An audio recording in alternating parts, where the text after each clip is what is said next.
Purple eye in the canyon. That's where I wish I want to be. had the courage now to just give like a full introduction about you. That'd be the way to do That'd it. be interesting to hear, actually. Oh God! Well, I told you I don't. That's what I'm saying. That'd be interesting to hear. Actually, this probably would be the only time. World famous chef. Pretty much owns Fort Worth Stockyards. Kind of a man of mystery in ways. And Man of mystery. yeah. Well, and then now I know that you were on TV shows too, like a lot of TV shows. So that would be my introduction. All right. A kind person. I will say that you seem to treat everybody the same. That's like a little thing I picked up from you, regardless of maybe your status in life. You seem to like keep a pretty even keel. You just call a spade. And like if you're the lowest person on the totem pole, you treat them the same way as somebody else, for the most part, within That reason. might be right. I mean, the youngest is 7 kids, so that's kind of how that comes out. You know, you never know who you're talking to. That's for sure. Not that it really matters one way or the other, but you just don't know.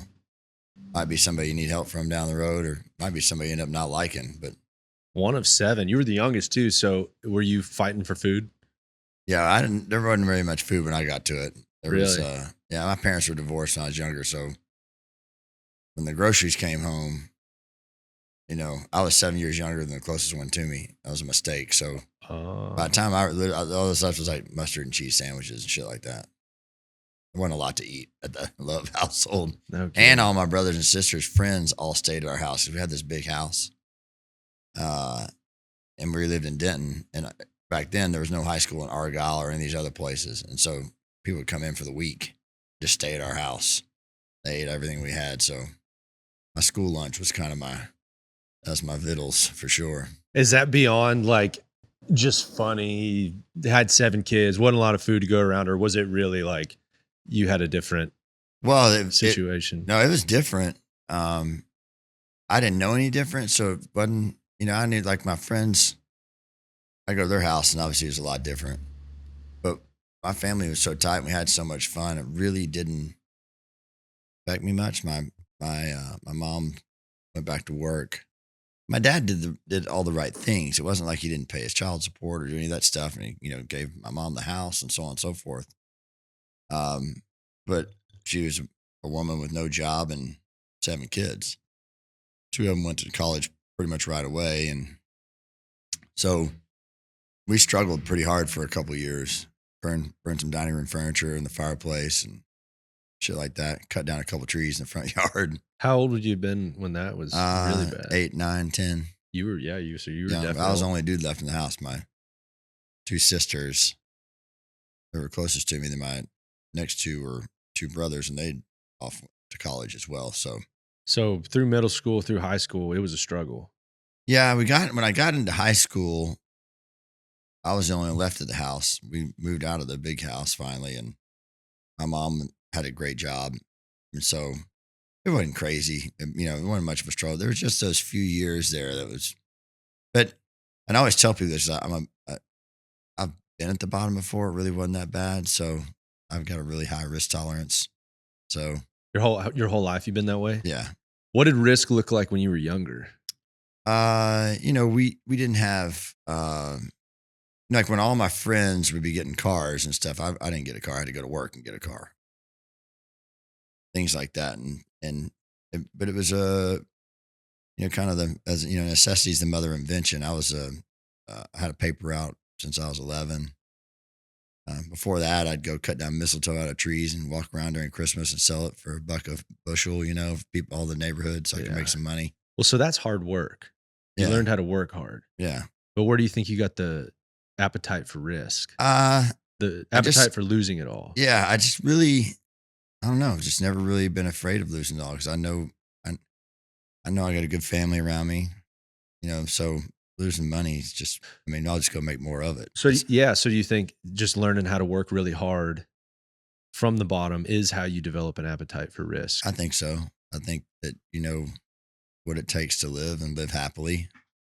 All the other stuff is just icing and fun on top. You know, it's all really creative challenges more than it is necessity challenges, right? I mean, nobody needs a nice car, right? Just fucking fun to have it. And nobody needs nice clothes or any of that shit. It's just, those are all just fun things to have and also great challenges to work towards. And my mom always raised us to be the best at whatever you're doing. I think that's really more about this. Me, I'm a big gambler, so I mean, I've won an ass ton of money. I've lost an ass ton of money. I'm not one of those guys that I won all the money in the world. But I will say this: I did discover when I got divorced. You know,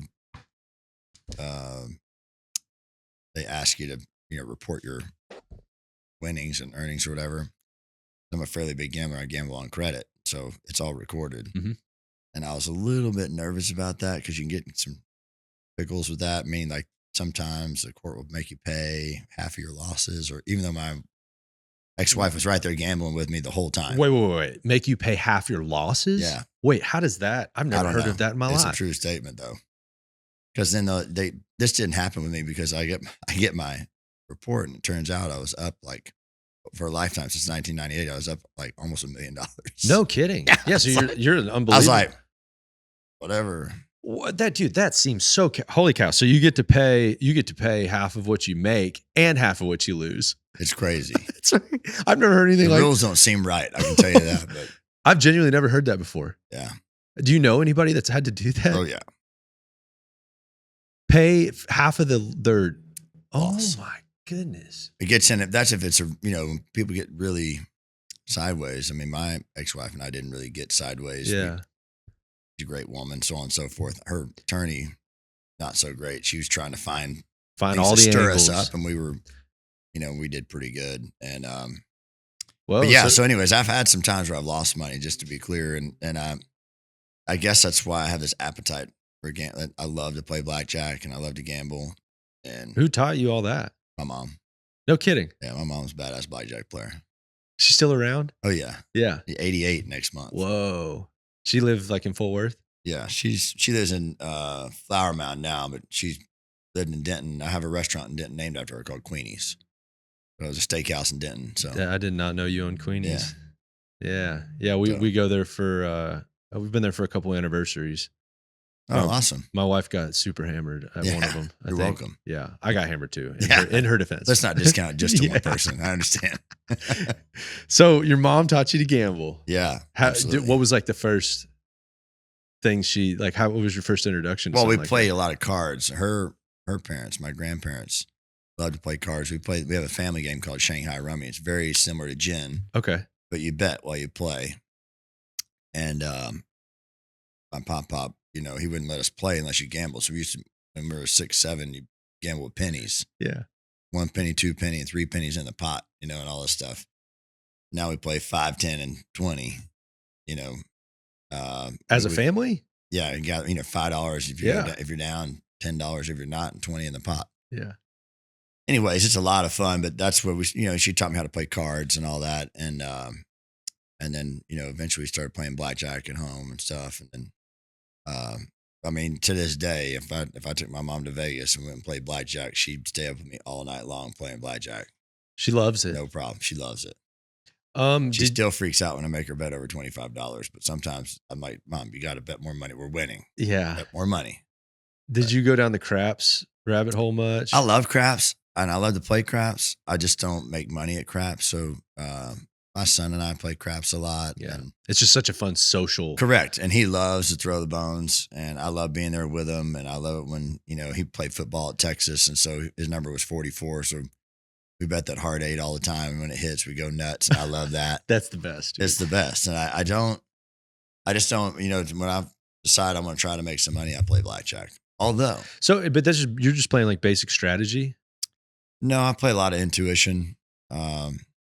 I can't really count cards, but I've got a tremendously good mathematical brain and I make a lot of educated guesses. Let's put it that way. Can we talk about that or do we not want to talk about that? Talk about it, I don't care. Oh, really? Mm-hmm. Okay. So I just don't even understand how you're keeping any. So are you kind of keeping a gut feel count type thing. Like it's not spot on, obviously. No, but, it's not. By the way, just to be clear, and everybody thinks because they've watched the movies, even if you count cards, if you literally count cards, your advantage goes up by like 6%. It's not guaranteed. No, it is not guaranteed. No, but if just playing basic strategy, you're like roughly 49%, like good by the book strategy. That's what the casino tells you. Yes. Okay. But that depends on how many decks you got. It also depends on how it's shuffled. How much they pay for a blackjack. That's right. Yeah. Like if you play in a high limit room with a 6-deck shoe that has to be shuffled, then your analysis is pretty much true. A 48% chance of you winning. And so if you could swing, when you bet wrong, that 48% goes to 30%. Right? You press on the wrong hand, you're at 38%. Yeah, keeping the count is one thing, but then figuring out exactly when you really need to be betting. And, when you decide to bet is the other thing. Yeah, I haven't done like a huge deep dive with that. But if you swayed those odds like 5% one direction, I mean, you're whatever, toast or win. Yeah. You could win. Yeah. So you kind of have like a more of a general feel for maybe. If I don't get too fucked up, generally. Just to be honest. So you're really kind of just going off gut feels for the most part. Yeah. I mean, I press. That's how I make money. But blackjack is all about doubles and splits, nothing else. Yeah. So if you don't win the doubles, which you should, right? Supposed to. Theoretically, you get an 11. All the advantages are in your favor. Do you double on 10? Depending on what they have. On the dealer's card, yeah. What would you go up to for that? Like, what would you normally not double a 10 on? Okay, so dealer's got a 10 or ace. I wouldn't double. You wouldn't double. Okay. Unless I'm winning. Then I'm just like, F you. I got it. Okay. But that's a big caveat. Yeah, it is. Also Unless I'm winning. Also depends on what else you've seen too, right? Okay. So it's a lot of that. But I mean, the dealer's got a 3, 4, 5, or 6. I've got an 8, 9, 10. You're doubling on an 8 there too. Yeah. You wouldn't a 7 though. No. You can get a real shitty hand. Even against a 6. Against a 6, maybe. Okay. If you got a 7, you got 17. Right. Theoretically, right? So you're gonna hit that. You're gonna stay. Yeah.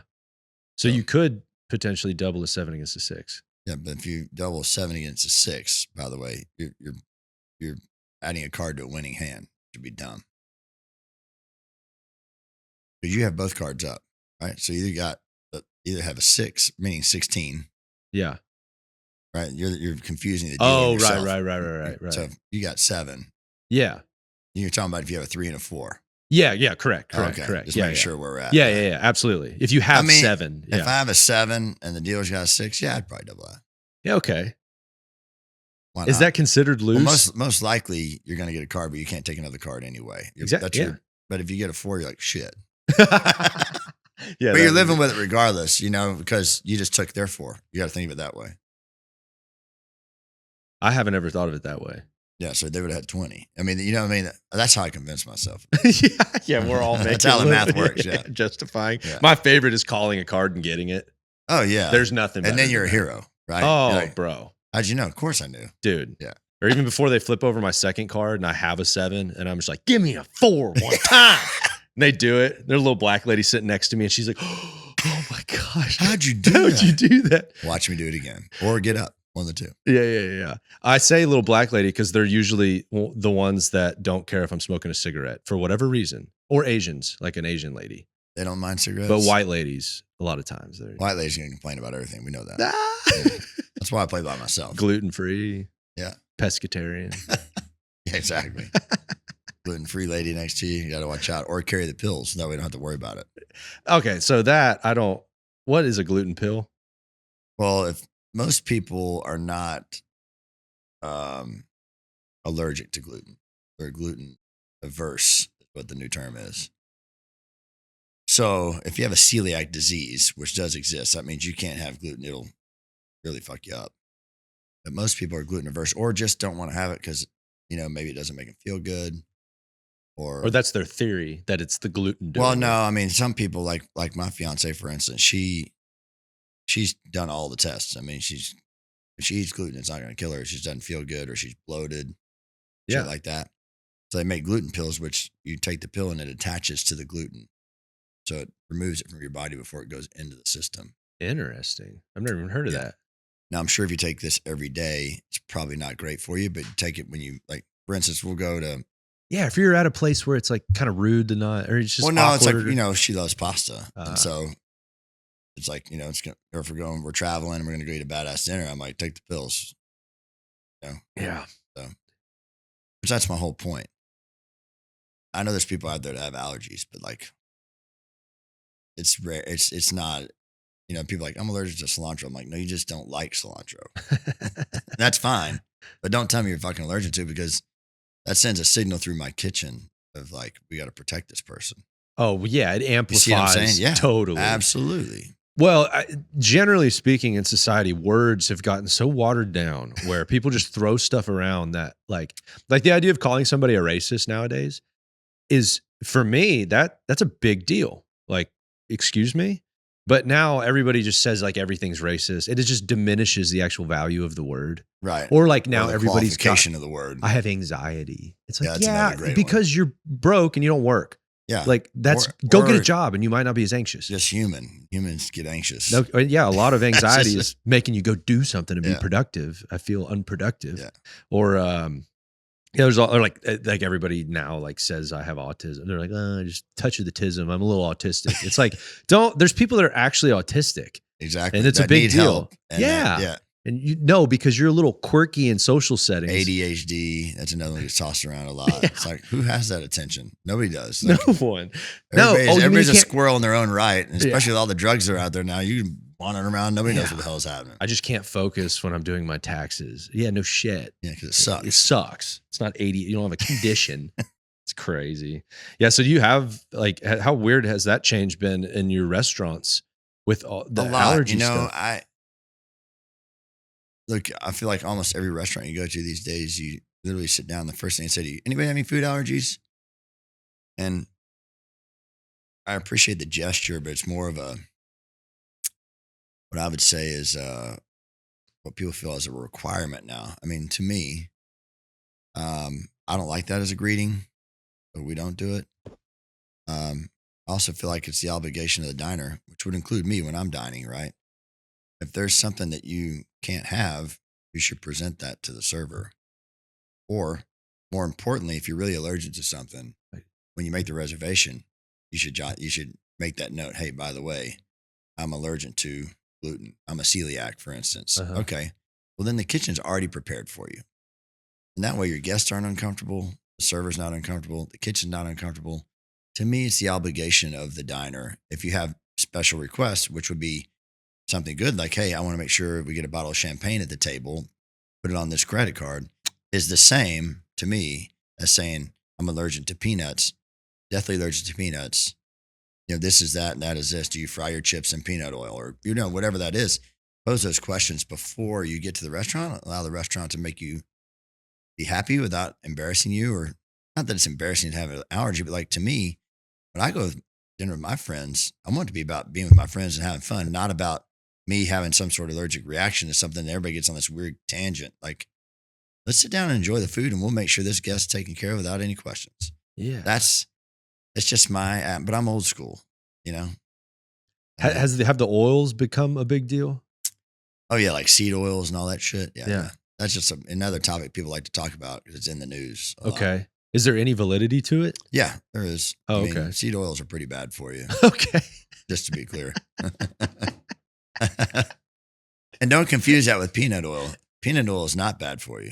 Okay, that's a hot take, because I would have considered peanut oils to be like the same type of hyper processed kind of vegetable oil. There are some hyper processed peanut oils, I'm sure, but I love peanut oil. People don't use it because of people saying they got peanut allergies. So, but it does not have the same. What produces the best fry, other than like beef tallow, which is expensive, is peanut oil, as opposed to these hydrogenized seed oils and all that stuff. I did not know that. Yeah, peanut oil is really flavorful. In fact, peanut oil is what I use when I do, like, I teach people how to grill steaks. You use peanut oil. Okay, I went down the algae oil rabbit hole, and I bought a bunch of bottles of that. because everybody was saying that a bunch of fancy chefs tastes very good though. Well, it tasted clean, I will say. Yeah. Like it has it almost tastes no flavor, like grapeseed yes, oil. Like agreed. grapeseed oil. Okay. So grapeseed oil, the benefits of grapeseed oil is that it's very neutral and it's got a really high flash point. So you can cook really high. Oh, it does have a high. Really high heat. Smoke point? Yeah, same with peanut oil. That's why I like it for grilling. Oh, so okay. So they told me that algae oil has the highest smoke point in the world, is what they were touting it as. That's probably right. I don't really cook with it much because I like flavor over, like with peanut oil, you get this nice roasty, beautiful flavor when you use it on meat. But I don't cook much with algae oil, so. Okay, this is very interesting. I'm upset. I'm nothing special in the kitchen at all. But about 2 years ago, it was kind of a bucket list thing. I was like, I want to get better at cooking. I want to be able to do some good stuff. So, and I love searing things in a pan. I'm just obsessed with searing things in a pan and getting like the best crust that I can ever find. My house is too shitty though. My kitchen's too shitty. It gets smoky. Well, yeah, and then just like an electric stove. Like, come on. That doesn't matter if you got cast iron though. Just got to be patient for it to get hot. Really? But as opposed to using like a stainless steel pan, and it still doesn't get hot enough. Does not get hot enough, especially on an electric stove. Why does everybody say that? Okay, when I'm using like generalities, everybody. This is like me. This is how it goes. Everybody, right? Everybody. This is me flicking on YouTube or whatever, yeah, and hearing Gordon Ramsay tell me I need to get confidence in the pan. It's true. It's true. Which confidence is heat, right? And they're all saying I got to use like stainless steel. It's like the way stainless steel is easy to clean, and it depends on but steel doesn't get that hot. Now, if it's got a core, some sort of, aluminum core or copper core, it can get pretty hot. But if my pan's smoking, yeah, like when I sear that steak and it gets smoky, yeah, you put the steak in though, and then you go to flip it. You get a good sear on one side, and the other side doesn't get seared as well. 100%. I know. That's what I do for a living, in case you're wondering. Yeah. Oh, is that really? Dude, I love that you answered me seriously. That makes me so happy. I don't know. You say you don't know what the fuck I do, so.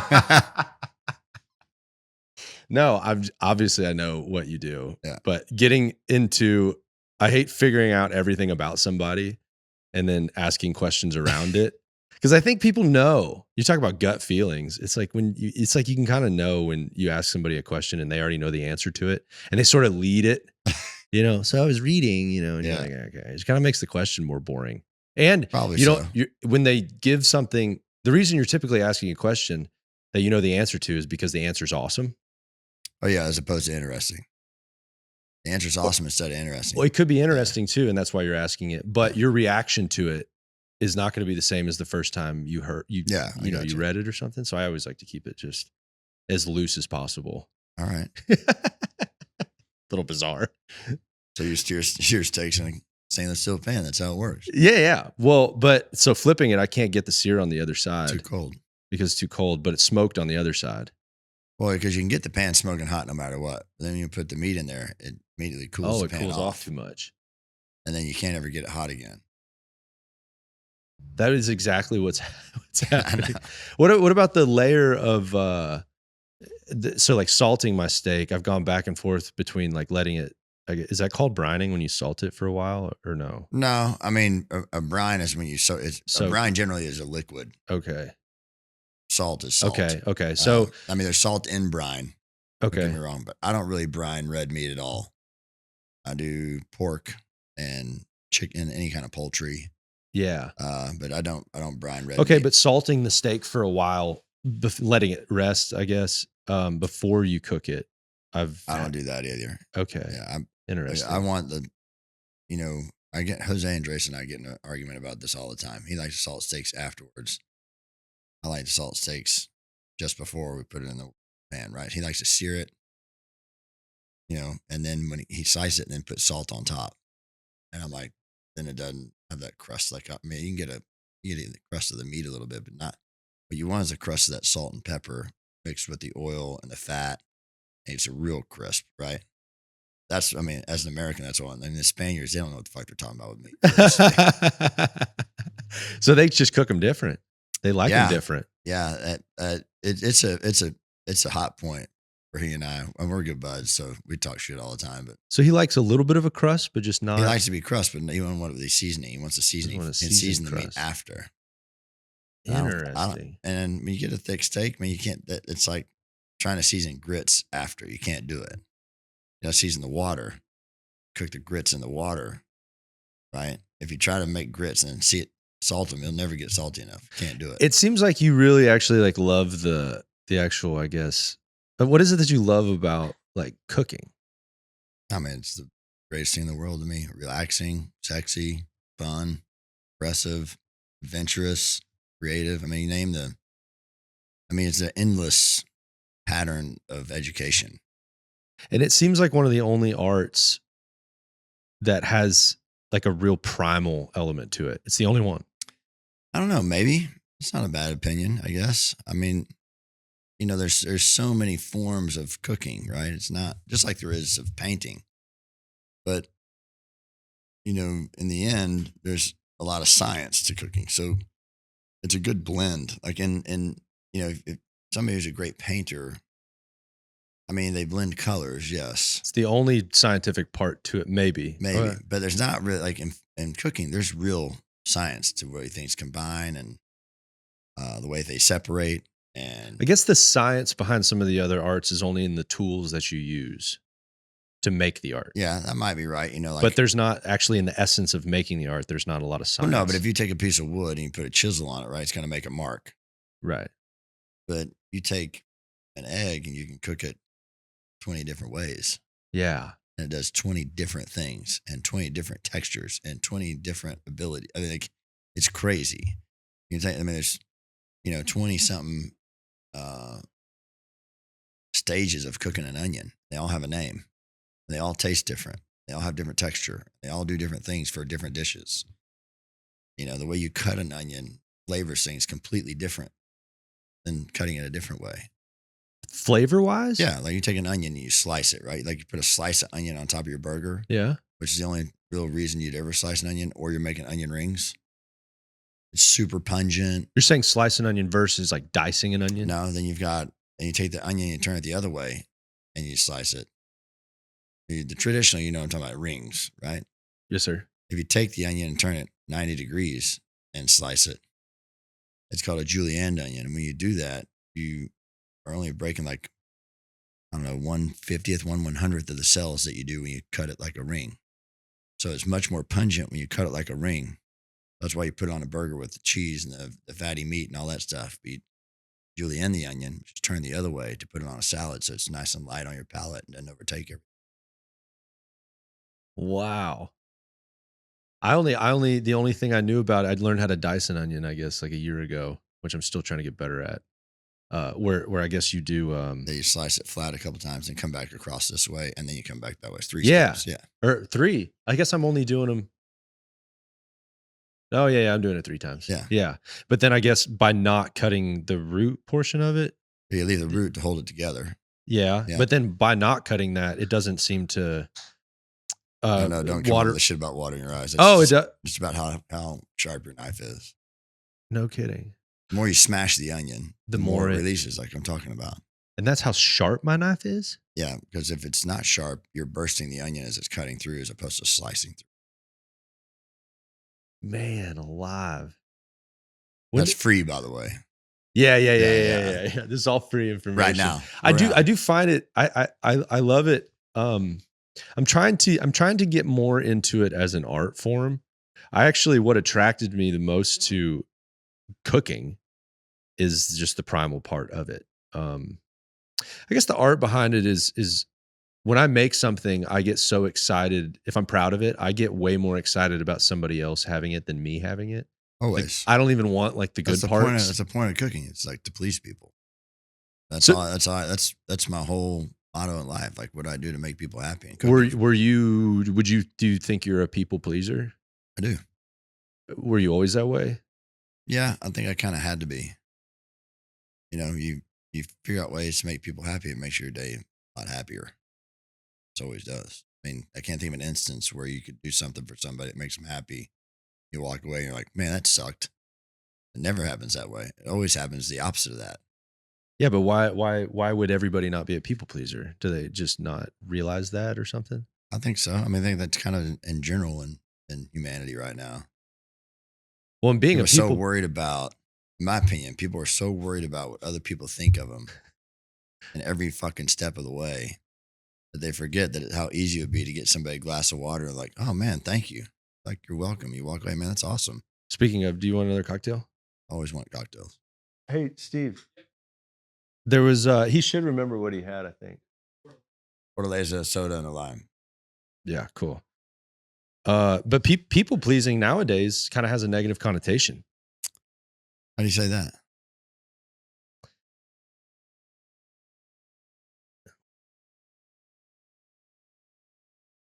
Maybe it comes off as just pandering and not being sincere Oh, well, I guess that's true. and being I've just- addicted to. I've heard some people almost explain it the opposite of the way you're explaining it, where being a people pleaser is like you are obsessed with what people think. So you're constantly trying to please everybody. Oh, I mean, I guess there's a negative side to everything. Probably. Yeah. Yeah. Think about it. Yeah. I'm also quite the positive person, so I don't really. I have a hard time remembering any negative events in my life. Honestly, I really do. I mean, I know they Ooh. happened, but I can't remember dates or anything about it. I just put negative shit out of my head. Is that something you had to consciously learn how to do? No, not really. I just never.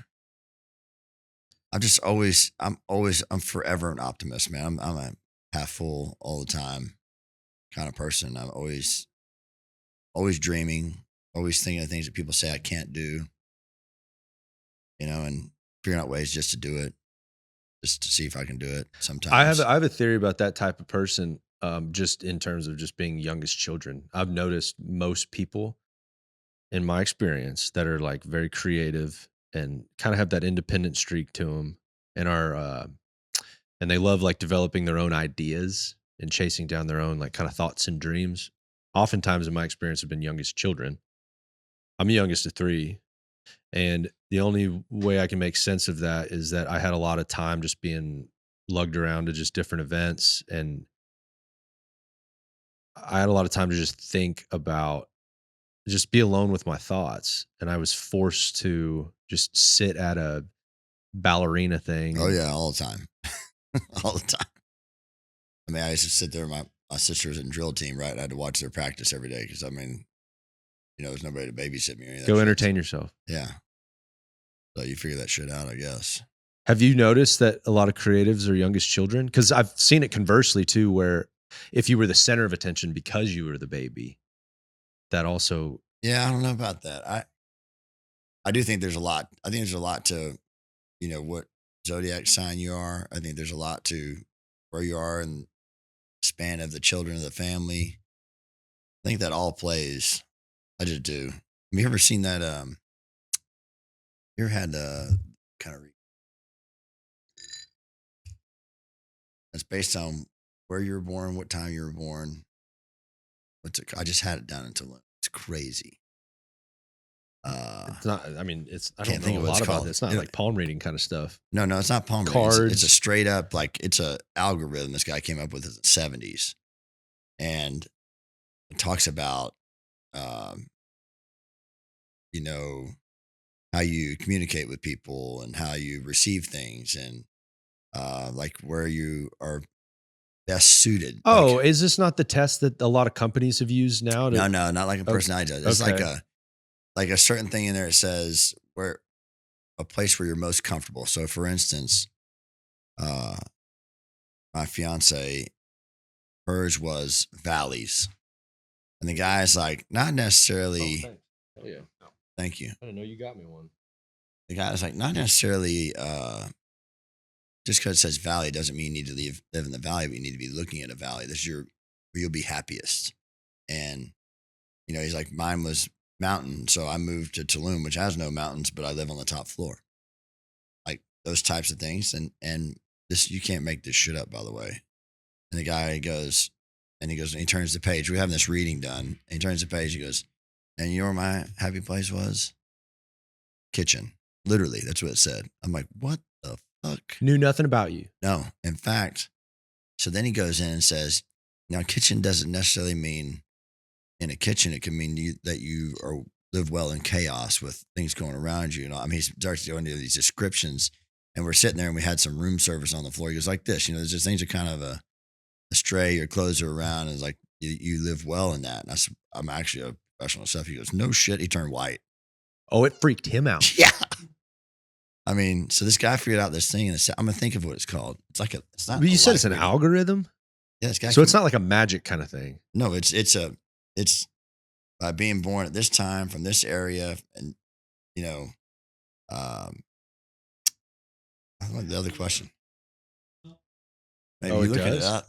The No, I just remember he wrote freaking awesome. No, this is God, if I can think of it, because you can look it up. There's like you can punch it in, it'll give you a basic reading. And there's so then it gives you like a character of like who you are and how you, and it's like you set examples for people on how they should be, how they should act, like you have this obligation and all that. It's crazy. It's wild shit. And it described that's me. what he was saying about you. Yeah, it described me to a fucking T. I was like, whoa. How were you with a bunch of friends? No, it's just me and my lady. That was Whoa! it. Did it freak her out? Yeah, she's like, wow. Did he do her for Oh, lack yeah, of better yeah, phrase? Yeah. Yeah. What did he? So did he? Yeah, I mean, it's crazy, like, and it's funny because she's an identical twin. And so we asked, would her twin have the same reading? He said, no, actually what happens is throughout life, they switch as one is actually like this, the other one's like that. And then they switch later in life and then they come back. But I have identical twin daughters too, which is crazy. So You're saying they switch? So like identical twins don't have the exact same personality, right? They don't do that. So they have two identities necessarily in this reading, but throughout life they kind of switch and then they switch back. Like, you understand what I'm saying? Because they as their brains form, they let's say one is I'm making this up. One's a big runner and the other one actually likes to play golf. Okay. And throughout life, they would switch, and the other one starts playing golf, and the other one starts to become a runner, and then it may come back. I'm making this So up. during her reading, though, was there like character traits or something that he identified to be in her, but to they be really were her? But yeah, well, he's identified that she's a twin. So it's wild, dude. I'm telling you, some wild shit. I'll think of what the reading is, and when I think of it, you can look it up. It's nuts. I'm sorry, I can't read. And there's not like one guy that does this.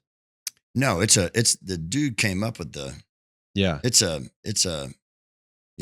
like a mathematical situation. No, I got a text. What was the end of that night like after he left? Awesome. Were you guys just like, Let me see, what a is little freaked out? reading?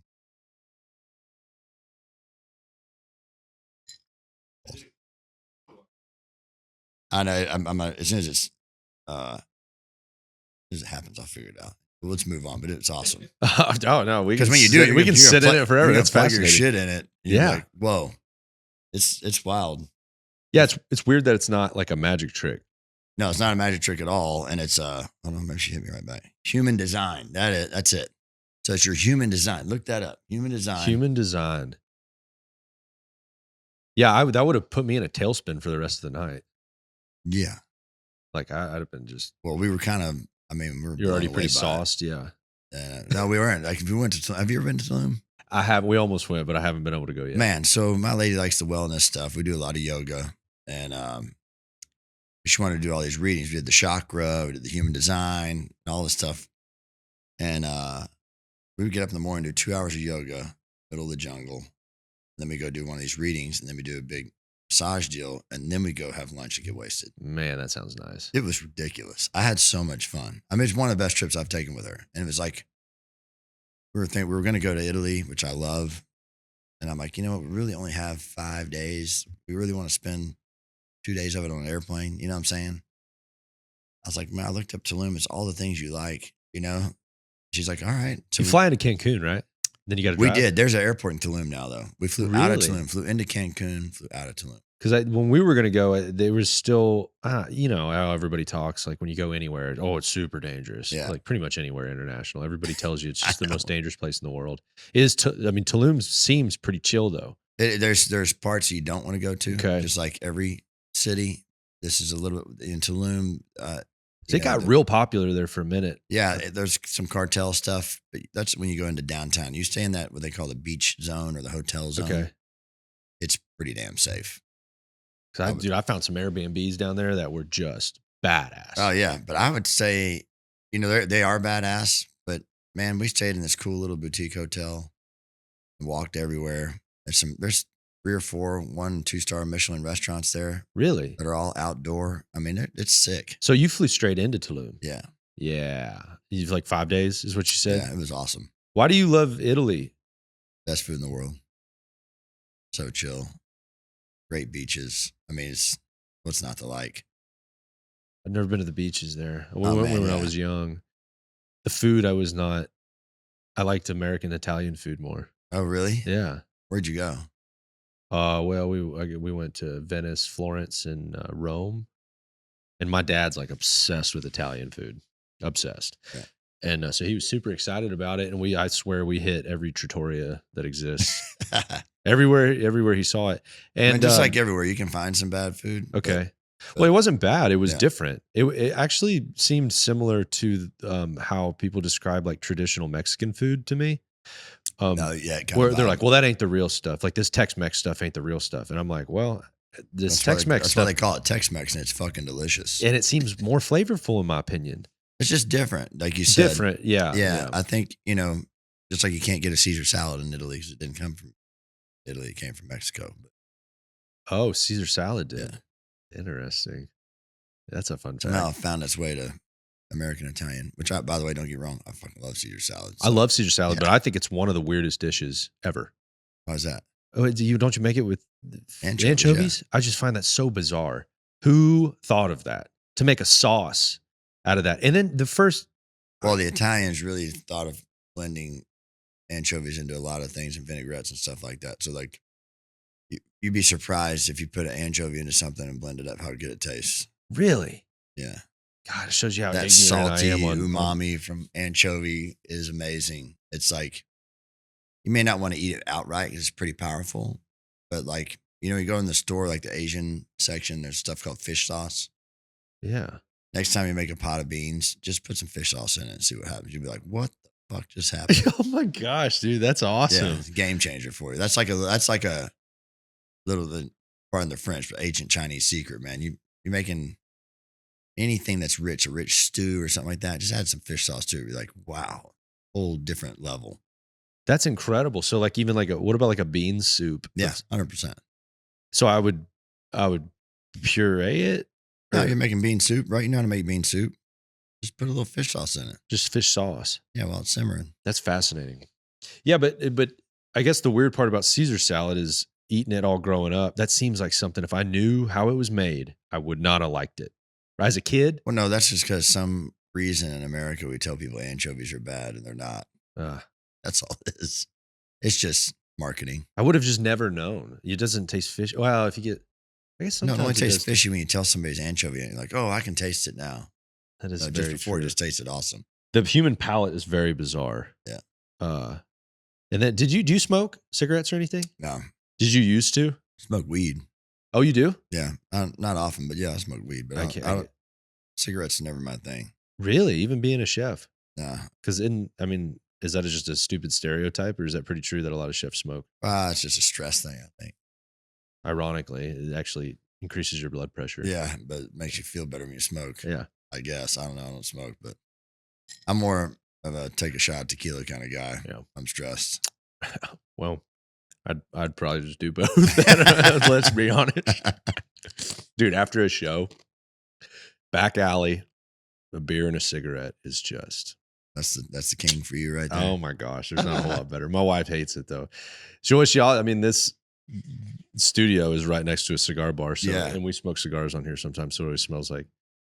She hates it when I come home from doing podcasts. She's like, immediately, just go take a shower. I know. That's how I was thinking about it, but I'm like, oh, I'm gonna smell like cigars today. Sorry. Sorry. Yeah, man, the White Elephant used to be smoking, dude. And I would go through there. If I just walked through it from the back to the front, I'd have to take my clothes off when I got home. So bad.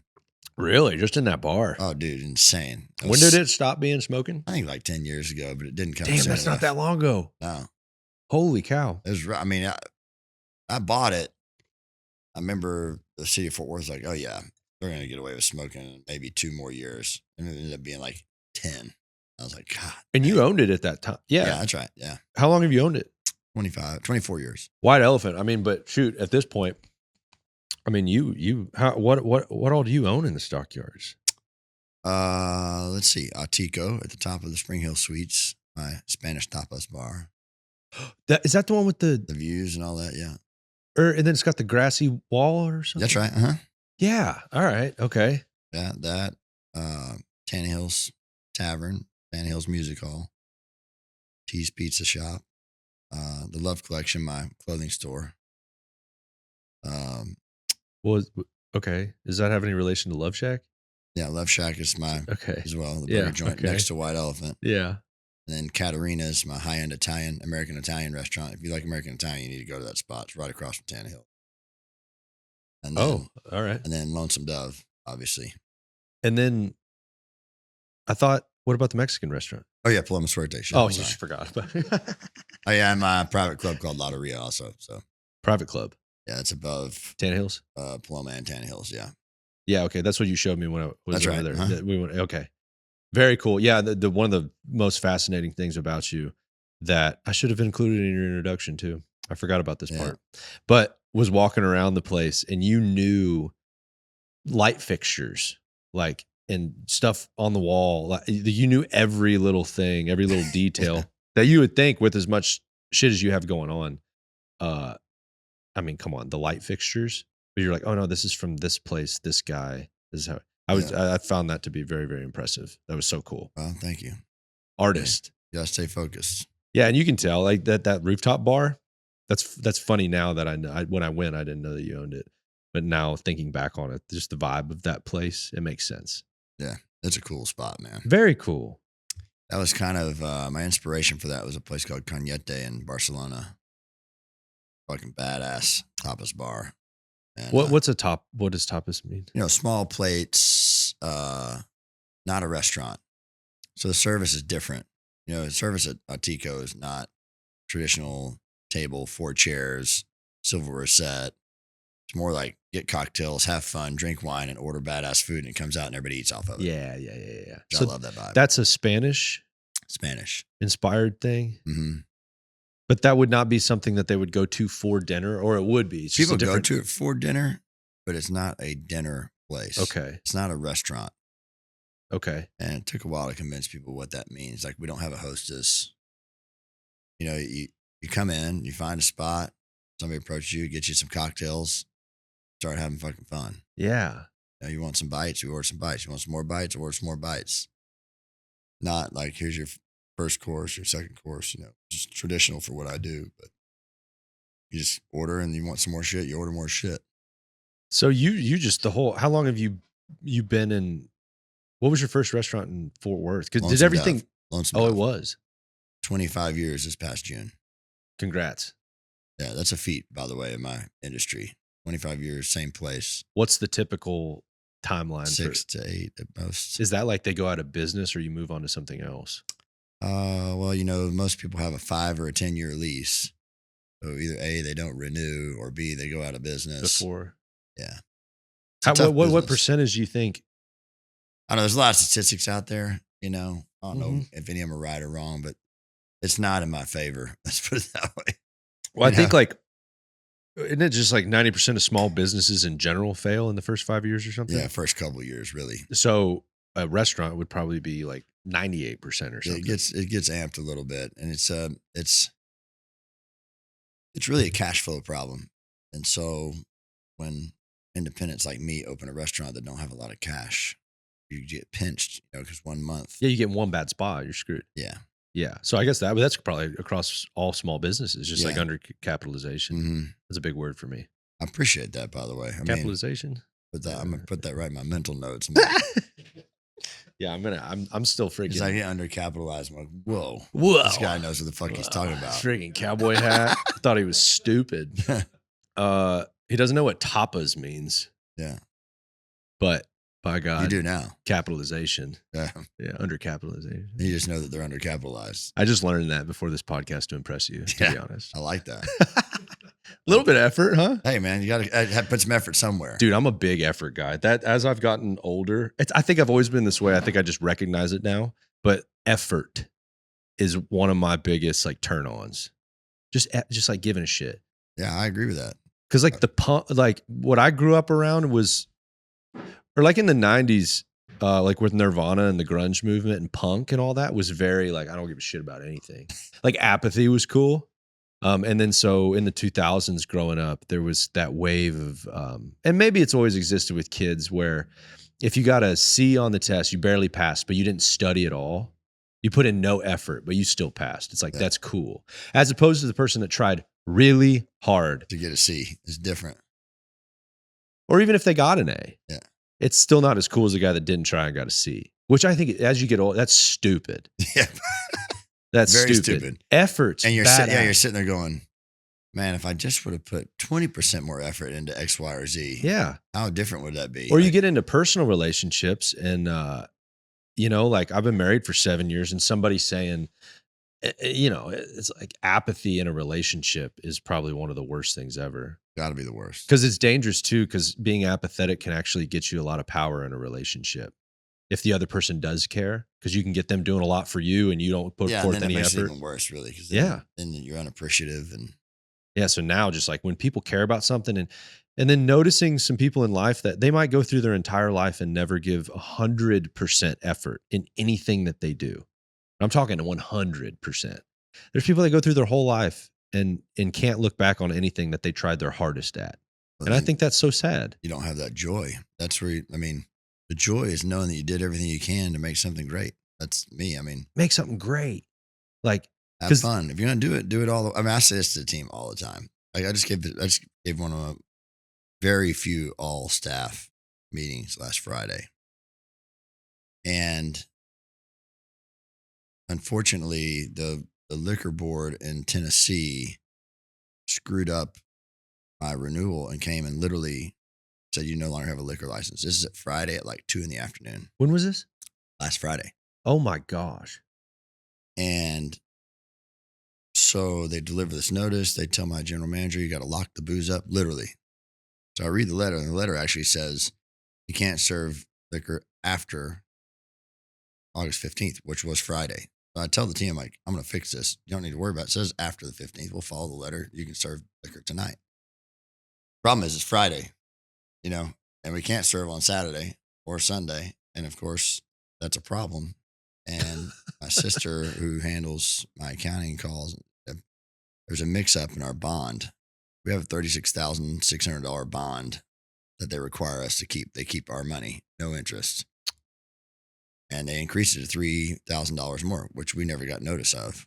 And so they said we're out of compliance and literally just shut us down. So, boy, doesn't the government have a knack for being able to hold on to your money and pay you no interest? And so the crazy part about it is I'm freaking out about this because the lady already told my sister, hey, you're toast. It'll be 3 or 4 weeks before you can get a liquor license.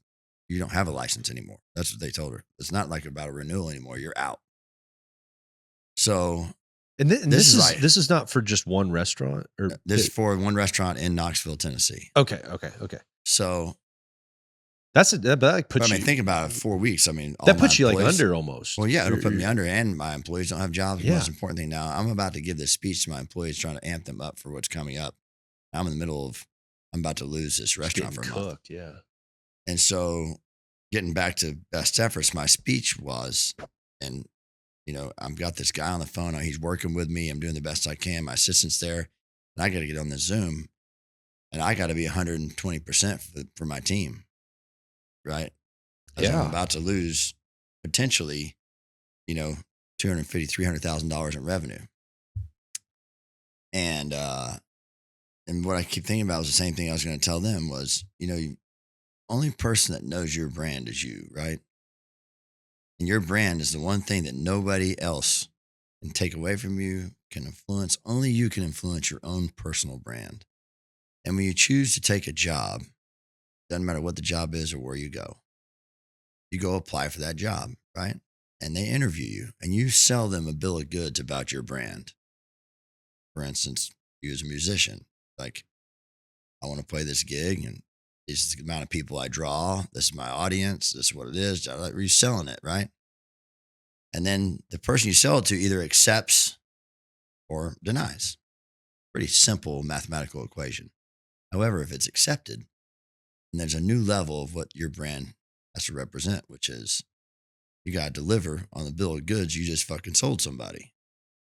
And so as I'm giving the talk to the whole team, 786 people, mind you, is you've got to know that I have trusted you to deliver your brand to us every day. We're paying you for it. We're expecting it. And if you can't deliver on your own personal brand, then your job is not the problem. You know, your mirror is the problem. Your effort is the problem. It's not, I don't have to tell you that you suck. You already know it. I should be telling you how great you are because you showed up and did exactly what you told me you could do. How hard is that? How much is that to ask? I'm actually not asking for anything the way I look at it. If I ask for a little bit extra effort, I'm asking for something. But you've already told me your personal brand does this. Exciting. Let's see it. I believe in you. And man, That's holding somebody accountable. yeah, but without saying you did anything wrong. I don't want to tell people that they're doing something wrong. I want them to look at that and go, shit, he's right. I should have, my shoes should have been clean. I should have pressed my apron yesterday. I should have organized my tools. So is that because they've already agreed with themselves that that's what they're expecting themselves that's what to I want. do? That's what I want them to do. And so all you're doing is being the mirror. I'm just trying to let them know what it is, but what your perception of your own brand is. Like, this is what's happening.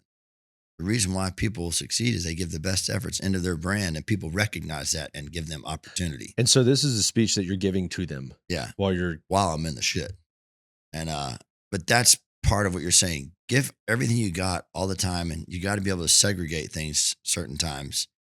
You can't come into work saying I ran over my cat. It's terrible. I get it. It's the worst.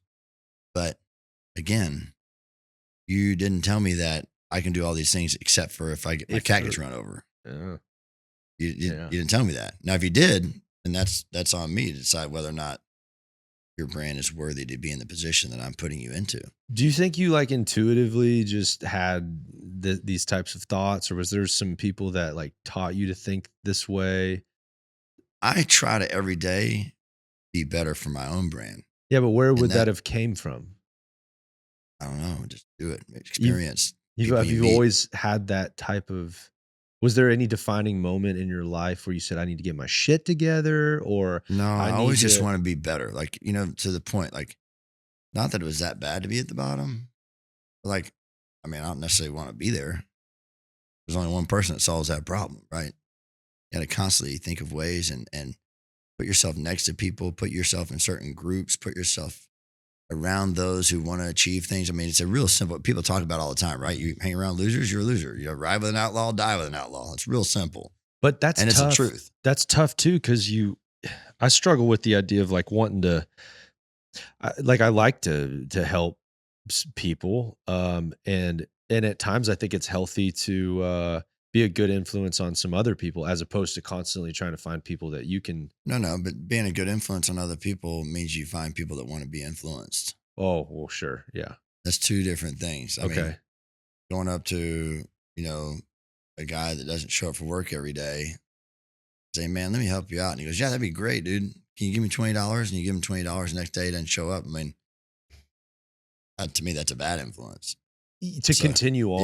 Yeah, you're. But those probably just happen by way of. They happen all the time, but that's not the people I hang out with. Sure. I hang out with people who want to do things. That doesn't mean they have to already have accomplished a lot of things. I got young people that I hang out with. There's a group of guys that are. You came to do this podcast. Yeah, I know. See, it's weird.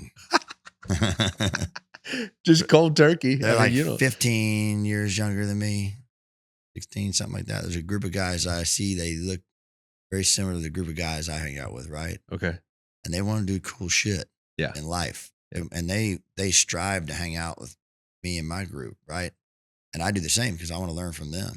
They're a different generation. They have different thoughts. And I got to play to all generations that I do. I think once you decide to be your best part of your brand, you make your brand better every day, man, then sky's the limit. I mean, that doesn't mean you're going to make money every day. It's not about, man, you do cool shit and you do it the best you can do, you're going to make plenty of money. Whatever that number is. You hear that, boys?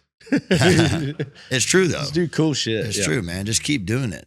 As long as it's cool. I mean, don't feed something that's dumb. And you know it when it's dumb. Or that could potentially even lead to a little bit of money, but I think it'll just be short lived and it'll be shallow.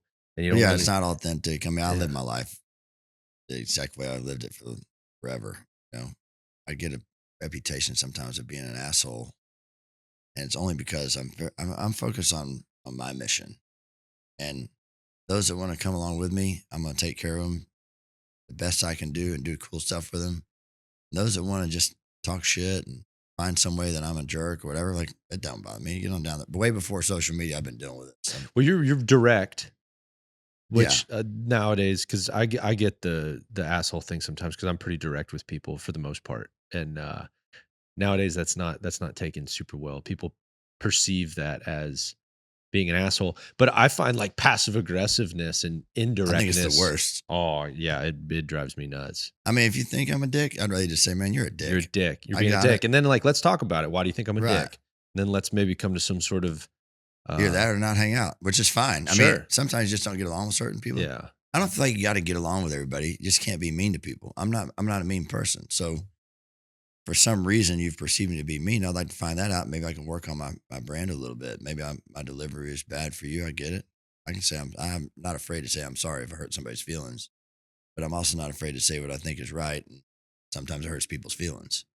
Hey, so how did the liquor license thing turn? So this gentleman, I called 4 times and I got a different person every time at the liquor board. And they're basically like, you're toast. And so I got this guy. I said, listen, man, because I was like asking for legal, asking for this. I finally get this guy. I said, look, this was on, you were still having this conversation on Friday. So it's Friday at 4. So my speech to the team was 3:30. And I started on the phone with him at about 2:45. And he stayed on the phone with me, this guy. I mean, it was so refreshing that a human listened to my story. And I was very direct. I'm like, you know, this is what happened. This is what happened. This is what happened. This is what happened. And he's like, man, that doesn't sound right. You should have gotten a notification 2 weeks ago. I said, I promise you, I did not get this email. He goes, well, can you prove it? I said, you tell me what I need to do to prove it, and I'll do it. I don't know how you prove I didn't get an email if you're telling me you sent it. You know what I'm saying? I feel like I'm in this weird. I said, well, what? I said, you sent an email this morning, and I got that.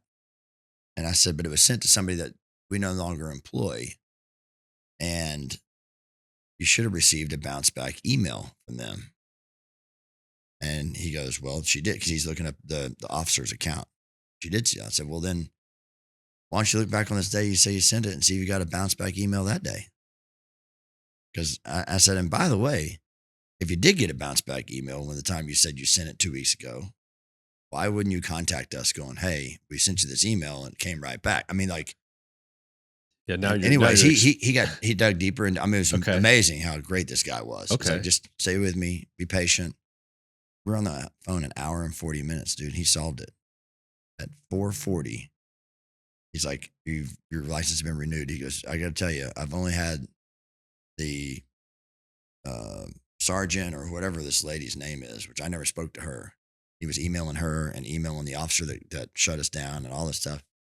He goes, I've only seen 3 reversals in my 10-year career.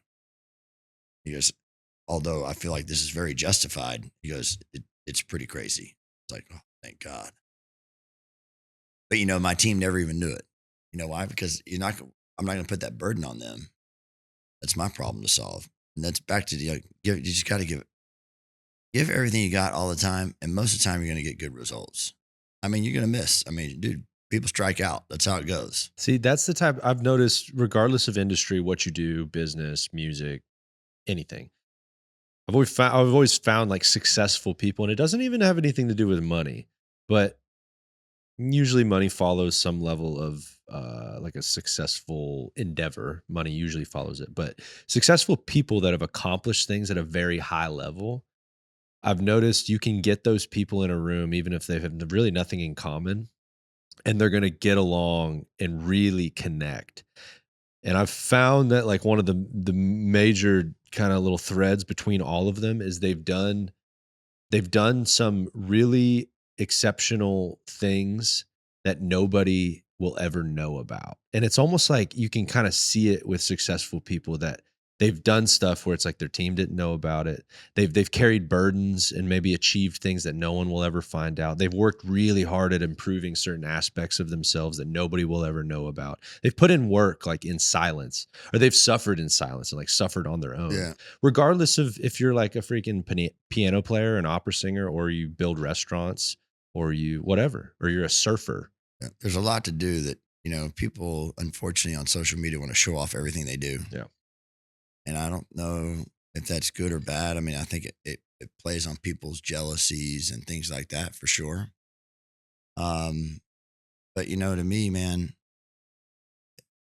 when I do cool stuff, I like to be with the people that I'm with. That's the whole point. Like is it great to have photos?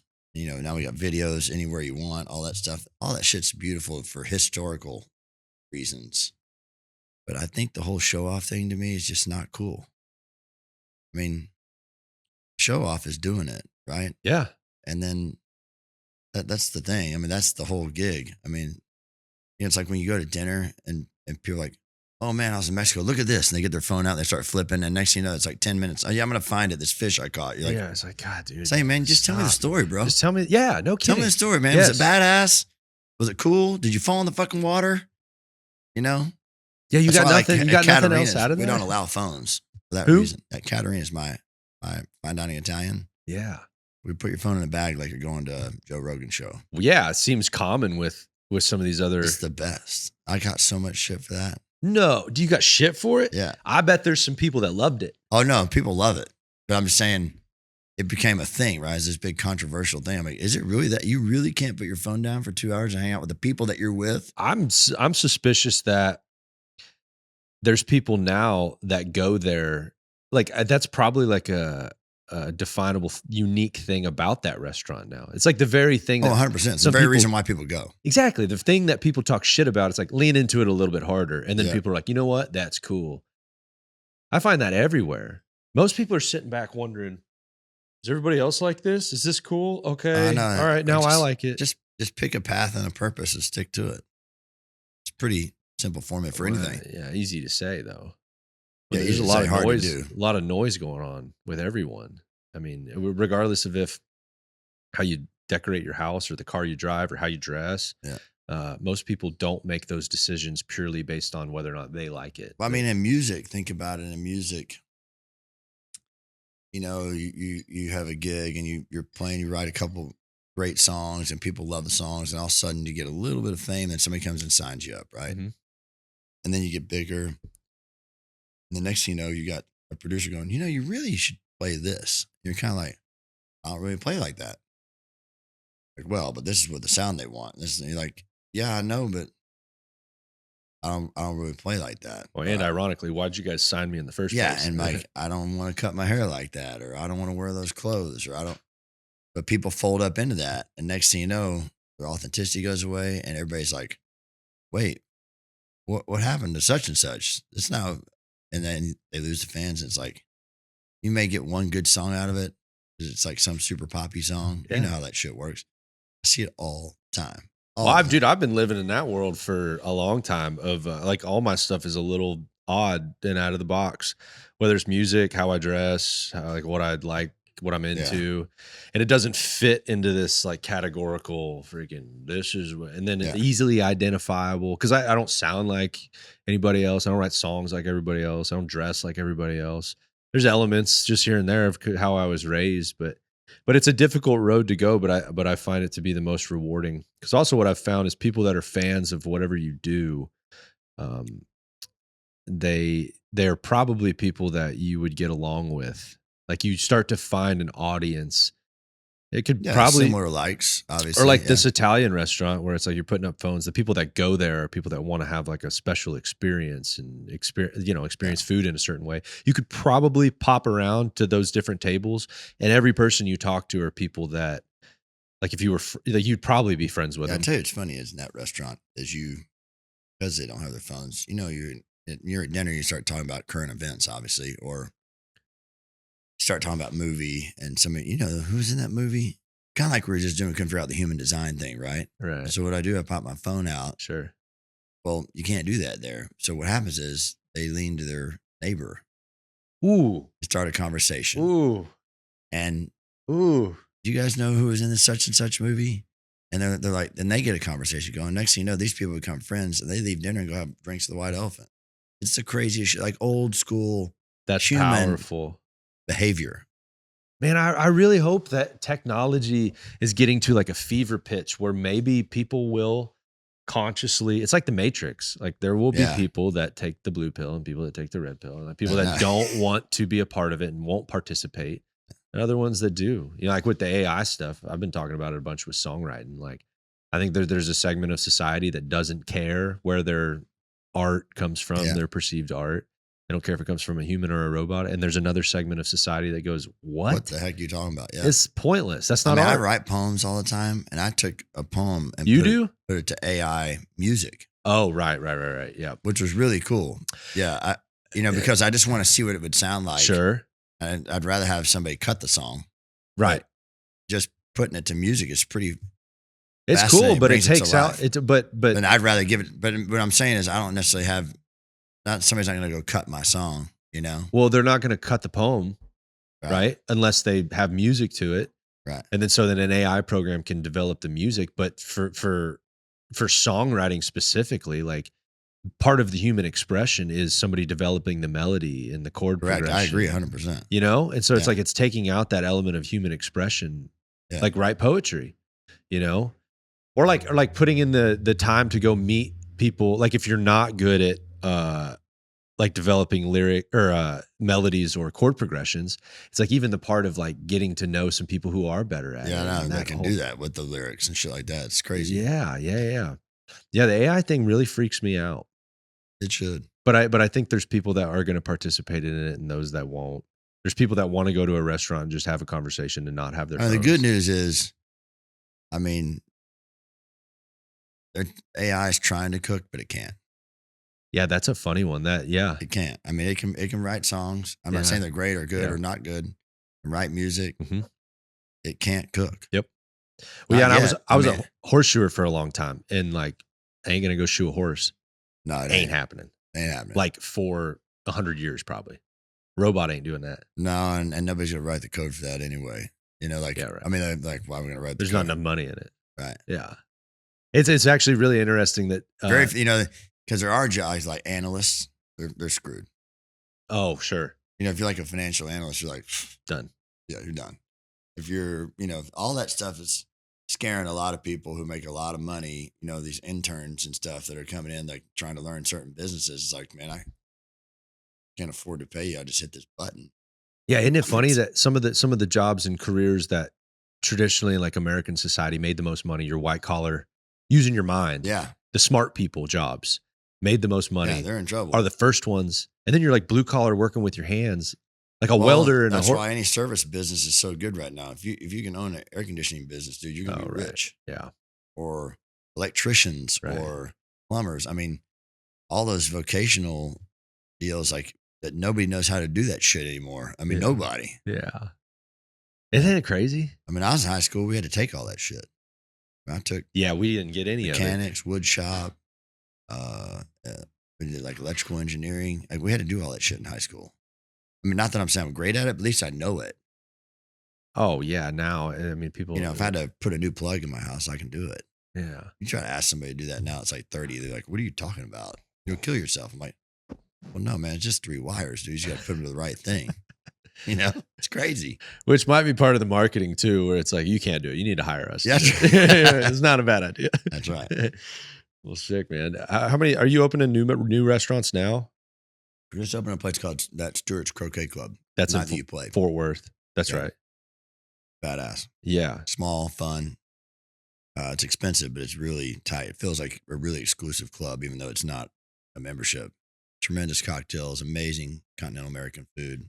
Yeah. And then so besides that, you provide catering and service for like all sorts of like huge Yeah, festivals. music right? festivals, Austin City Limits, Bonnaroo, Hinterland, a little bit at Lollapalooza. We do some concessions there too. Two-Step In. I've been working with C3 and Live Nation for 17 years now.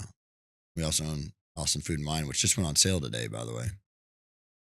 Oh, My Food and Wine Festival in Austin just went on oh, sale. really? Yeah. Where? So is that what? In Austin in November, first week. So they could just Google like Austin. When does that happen though? November. No. Okay. Yeah. But we're not when this airs, but it's a Saturday Sunday festival, and Saturday sold out in 3 hours. It's crazy. Oh, and how many tickets would that be? It's 3,800. Oh my goodness gracious! My guy's moving some tickets, dude. Yeah, it's fun. It's a fun festival. I did this grilling demo to open the festival. 250 people grilling under my direction. And we have wine and tequila. And I mean, everybody grills. You have your own grill, open fire. I need to, it's crazy. It's super fun. What's the actual dates? November what? 7, 8, whatever that weekend is. November 7 and 8. Is that right? What day is that? Yeah, it's a Friday, Saturday. So it's 8, 9 then. Yeah. Yeah. All right. I'm gonna go. You should go. Yeah, dude. Get the grilling done. We got as of like 10 o'clock. There's only they went on sale at 10. It's 11 o'clock. But Saturday sold out. Yeah, but you can buy a weekender ticket, so the day passes are out. So you can do Saturday. You want to go Saturday, Sunday anyway. And then, but the grilling demo is on Saturday, and it's an add-on, and it'll sell out today. What was it that you were just talking about? Where you do like a presentation? That's what I'm talking about. So it's like 250 people. Imagine it like it's like church, and I'm giving a sermon, except it's all about grilling. And so we do an appetizer, a steak, 2 sides, and a dessert, all on the grill, all over open fire, all at the same time under my direction. It's crazy. It's like a concert. It's nuts. Oh, so that's another part of technology, like online social media and being able to make stuff look slick and fancy. I think it might push people back to like live in-person experiences and performances, right?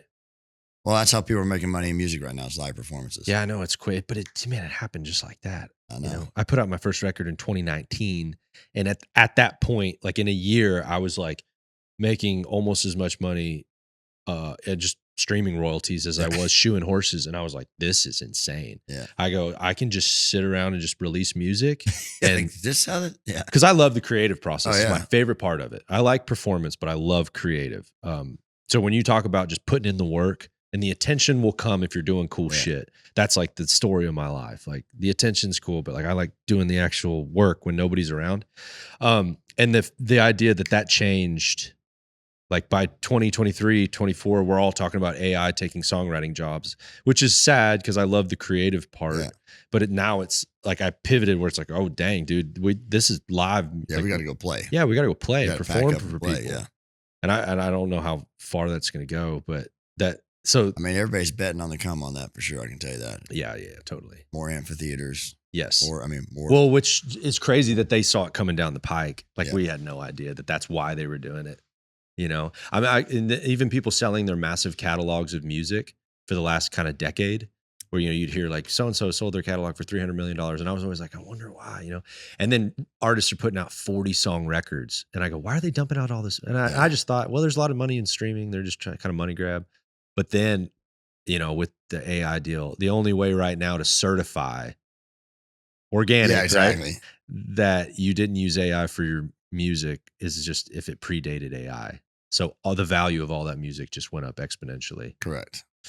And they knew about it. So it's like, oh, that's why. Yeah, it's coming down the pipe. And it's like it's funny. You mentioned like the farm thing. I do one of my deals about, on my Just Thinking deal is like talking about farm to table, about how. Is that the deal you're doing on TikTok? Yeah. Where it's like, I call it, I was just thinking. Yeah. Everybody that says their restaurants are farm to table, it's like, that's almost a practical possibility. I mean, they're like, oh yeah, we get our tomatoes from Joe's farm, and then we get our beef from Ellie's farm, and then we get all of our cheese from. I'm like, That'd be I'm not saying you don't get that shit. I'm just saying you don't get all of it. interesting. Oh, You just can't. It's the supply doesn't make any sense, right? yeah. You're getting it from Cisco, just like everybody else, or Benny Keith. At So some most point. of them are just lying. Well, you know, what's funny is there's no regulations. You can tell your farm to table all you want. Whoa. That's the interesting part about it. I mean, we try to do it like at Gemelle, one of my restaurants on the west side. We've got 10,000 square feet of gardens, but we can't keep up with the restaurant. We just try to use it as specialty items like on pizzas or in a pasta or something like that. So when people are like, oh, yeah, we get everything, you know, like my favorite one is like every one of our ingredients comes from Texas. I'm like, I mean, I'm not saying it's not possible. I'm just saying if that's the truth, then your prices are going to be 30% more, which we know they aren't. So here we're back to the square one. I'm like, I'm not trying to make fun of anybody, but it's like, man, stop with the half marketing bullshit. Like, just be real. Yeah, we buy this here, we buy that there. I mean, to me, the best, like there's a guy, Jacques Pepin, one of a very, very famous chef, one of the very first chefs on TV. And all this local food movement came around, which is great. Don't get me wrong. But, you know, I mean, you can't grow shit in Texas in July. So, I mean, you know what I mean? Yeah. But Jacques Pepin said it best. He goes, look, man, I don't give a shit where you get the carrot from as long as the fucking carrot is good. Yeah, I don't worry too much about, because I'm super into a lot of that stuff, but I don't care that much that it's just like literally from the It's farm also right down the not street. better, right? It's not better because it was 20 miles away. No. What's better is whatever's better. Yes. Either the tomatoes are great Yeah, and or like they're not great. yeah, even if Benny Keith is delivering your Yeah, that's right. stuff, it still came from a farm somewhere. Came from a farm. Yeah, Right. like- At some point, it was grown on a farm, generally. Yeah, you know? for sure.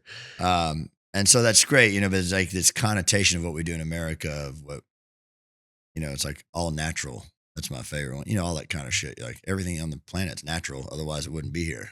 You can combine it into all kinds of shit. Yeah, it Like, sucks because it comes out of the right place. oh, no, you want it. Yeah, that's right. You People know? want to be part. Like, I mean, organic, I think is one, you know, if you ever notice on your fruits, there's a sticker on your fruit, you know, like a pepper. There's a 4-digit code. There's a 5-digit code means it's organic. 4-digit code means it's not. And a 3-digit code means certain pesticides were used on it. No, the media doesn't ever want to tell you that, but they're required by law to put that sticker. You know, you have that sticker that Yeah. annoying ass sticker that you get on a sweet pepper. You're like trying to peel that shit, or you cut it. You're like, fuck. Yeah, there's a code on there that lets you know actually if it was organic or has pesticides or GMOs. I did not know that. Yeah. So on all the organic ones, Every piece of fruit, vegetable that you buy has a code on it. Required. now, Just nobody talks about it. right. Well, yeah, and then seafood freaks me out because I feel like I've heard that there's even less regulation on seafood. I mean, it's hard to regulate, right? Or them doing like wild caught, or it's like there's they're farm raised is the only thing that's really regulated. I mean, if you catch something in the ocean, you catch something in the ocean. yeah.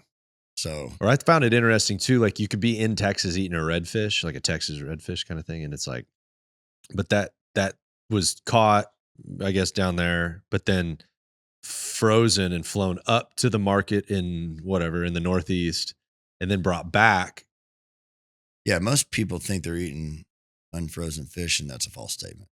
I Wh- mean, some of the best tuna in the world that you eat at Japanese restaurants is all frozen. Well, they have to, right? Well, it kills any bacteria. Yeah. I mean, I've been out on a boat, caught a tuna, carved it up, eaten it.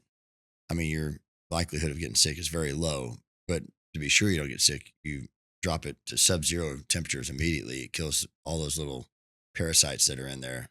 And it's easily shipped also, right? And then you let it thaw properly. Beautiful, fresh tuna. Yeah, it's just the nuances of some things. It's all marketing. America's good at it, man. We're Oh. real fucking good at it.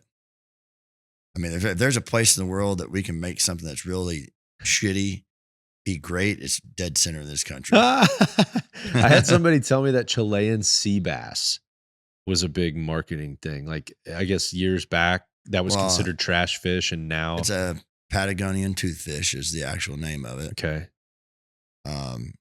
It's a real buttery fish, and then it got overfished. because it was cheap. Yeah. And you know, all the seafood has. I don't have a lot of the nuances of seafood as much as I do about beef. And Yeah. hog Sure. game, Sure. But, it's all, you know, marketing, positioning. Because sea bass, we like the word sea bass, and then Chilean sea bass, really not a sea bass. Yeah. That's what we renamed it in America because people know what sea bass is. Okay. They don't know what toothfish is. Okay.